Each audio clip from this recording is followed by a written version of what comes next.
ইবলিশ তার সিংহাসন গেড়েছে সাগরের উপরে, বিশাল বড় সাগর আর মহাসাগরের উপরে।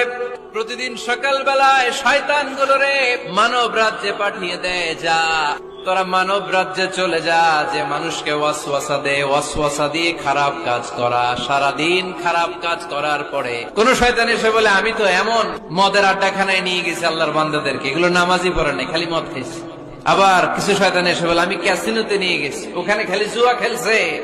একটার পর একটা শয়তানি ফিরিস্তি তারা ইবলিসকে শোনায়, কিন্তু কোনো কাজই ইবলিসের মন ভরাতে পারে না। একজন এসে বলে আমি একজন ইমানদার নারী পুরুষের মধ্যে ঝগড়া লাগাইয়া ওই ঝগড়া বাড়াতে বাড়াতে বাড়াতে বাড়তে তালাক পর্যন্ত নিয়ে গেছি। শয়তান এবার তার উপর খুশি হয়ে যায়, সব শয়তানগুলোকে ঠেলে ইবলিস এই শয়তানকে কাঁধে তুলে নাচতে শুরু করে দেয়। কারণ মুমিন বান্দার সংসার যদি ভেঙে যায় শয়তান খুশি হয়ে যায়, আর মুমিন বান্দার সংসার টিকে থাকলে খুশি হয়ে যায় কে?